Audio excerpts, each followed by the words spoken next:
Welcome, divine architects. I salute you and I love you in this moment. I send you great thanks for your time invested. I love your dedication, your work. I know who you are. I see it. I know that you have been around the block many times. You have seen stuff. You know stuff. You feel shit or stuff. I love you for that. I see you. I know who you are. This transition from not from one vibration to another, but from just one to more. So it's like we are expanding the circle of influence of our reception and our senses, and we see now who we are.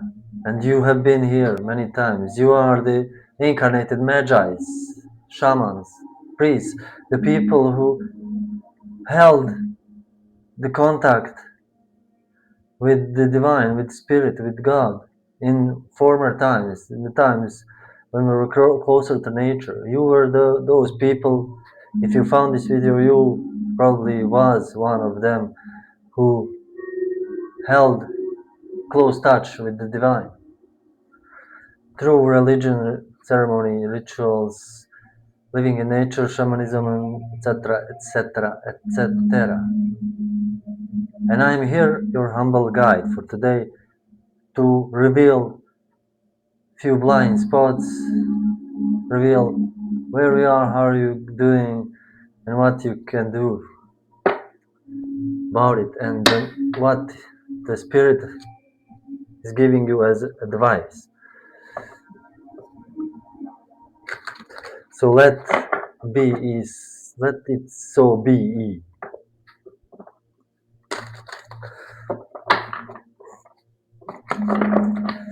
I'm not much of card dealer, shuffler, so but I'm going again. Magician, hello. So let's see. Oh, spirit, please tell me, for whom do I read today? Whoops.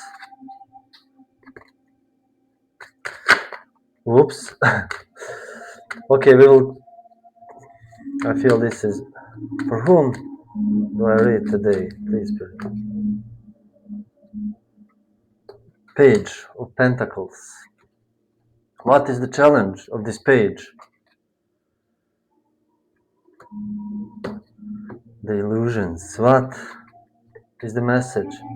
The message is kingship. And the page on the bottom of the deck. Page of Wands. Please, Odin, give me a rune stone explaining the energies in the collective.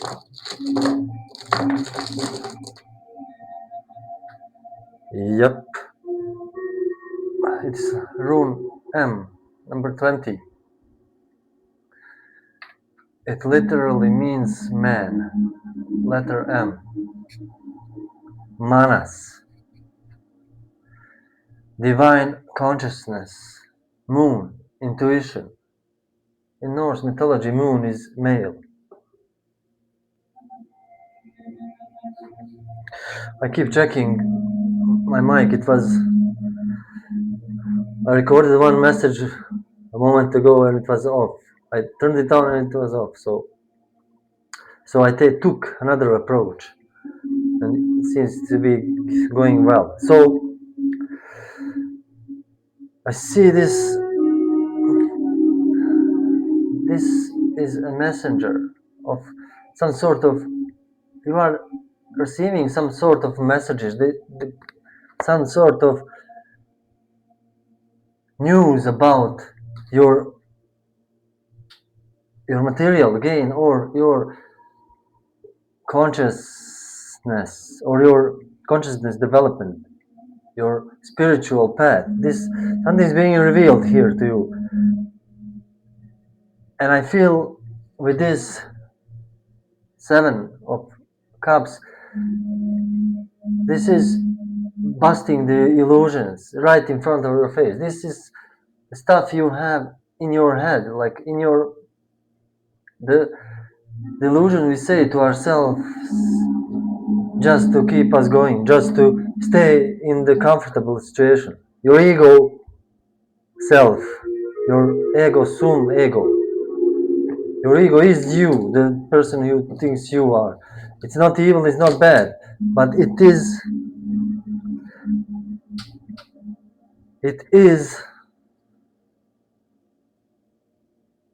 what I lost my train of thought. Mm, the ego, yeah, the illusions, the ego, yeah, the ego is not evil. It's there, and it is driving you. It wants you to stay comfortable. That's what I wanted to say. It wants you to stay comfortable, stay in safe by all costs. And these illusions are the ones that we tell ourselves to stay in such space.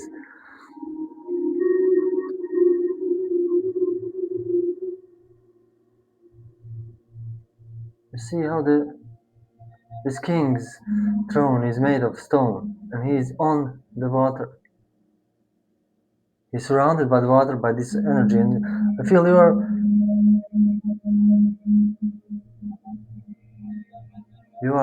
you are surrounded by this energy, this emotional disturbances that are coming, that bubbling up. And the message from Spirit here is to stay on firm ground with your understanding and your control of your emotions. You are the authority of yourself. Your emotions are bubbling for a reason. They are showing you where you have to work. They are surrounding, and you are doing a good job since these things are being revealed to you. This is this message of on a good path. This is a message of really observing yourself and your worth, your gain, your through your material, not material, but your consciousness, your conscious evolution, the tribulation that you came through, passed through, are now built you for this, and now they are flushing out these illusions and are being revealed, just like, and this is this time of the year, of this time of age, of revelations, of truth being revealed. And what energy, what a time to be alive, right? This, we are reading rune lore. Hello? This is the structure of divine consciousness in mankind, imparted there through a genetic link with the unified God of consciousness. This is possessed in varying degrees by humans, as described in Rigshtula in the Poetic Edda. I encourage you to read these Eddas, Old Norse rune poems, Old English rune poems. They are worthy of your time. The link here is there because ultimately humans are descendants of gods. That is the relationship in genetic, not contractual. Hence, it is actually unbreakable. Through that, a god with his name Manus was worshipped in the time of Tacitus, first century current era, as there we have the earliest parallel to the rigor version of the origin of human society recorded in the Rigsstula. See in the Germania. Manas is the God made flesh, not as a unique historical event as Christians would have us believe, but as a great biological, sociological, psychological process of consciousness becoming manifest. Beautiful. This is the mystery underlying the rune poem stanzas having to do with this theme. The M rune is the harmonious combination of the mind memory. The M rune. Hugin and Munin speak freely to one another and inform the whole self of the god Odin. This is the man made whole, the initiate of Odinic cult.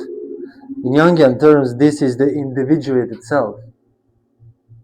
Manas is the rune of the moon, and its tripartite nature, dark becoming light. In Germanic lore, the moon is masculine, the man in the moon, and the transformational ancestors. It is the synthesis of the intuitive and rational measuring and analyzing intelligence in man. Its very name means measurer of time. As with Odin, his face is always changing, yet remains always the same. Manas.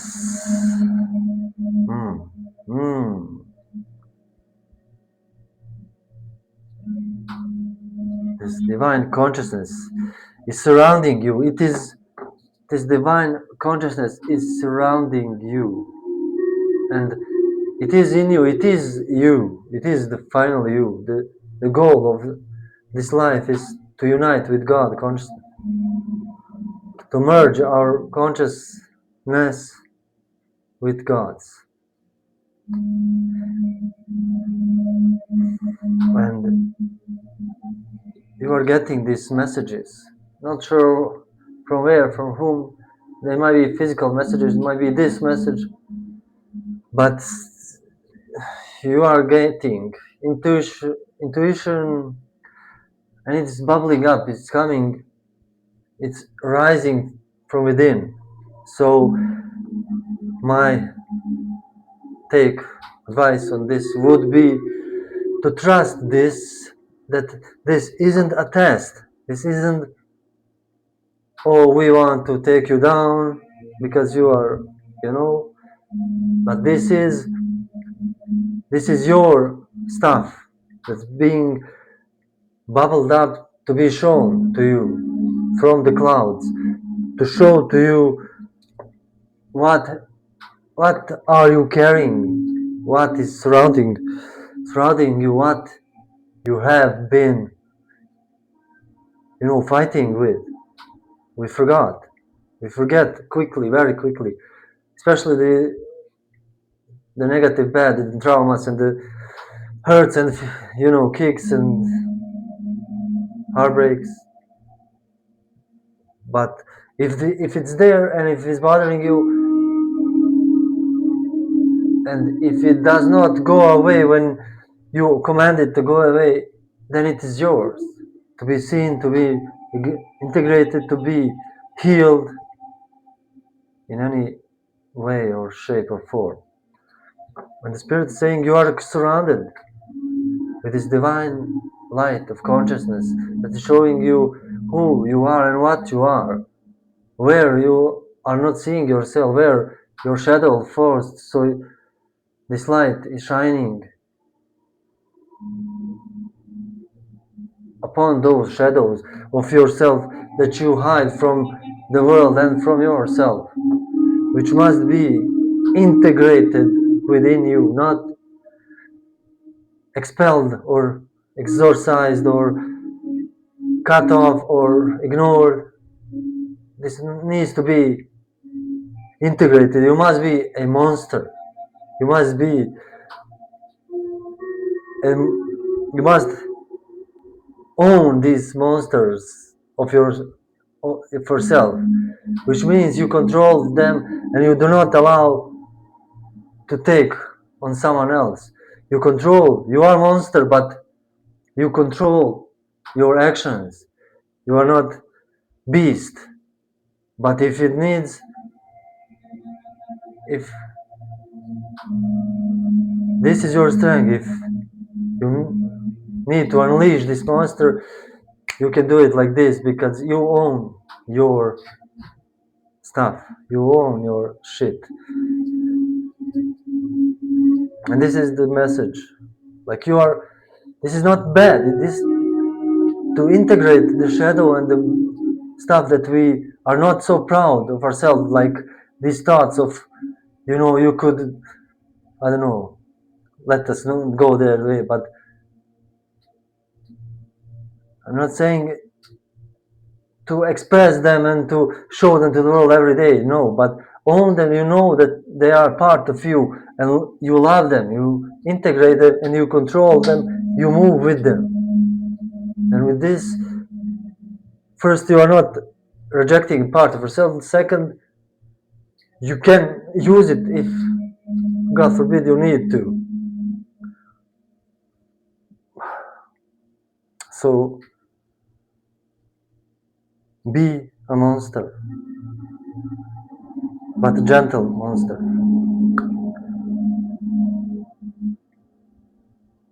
And be kind to yourself and to others. And I love you and I adore your work.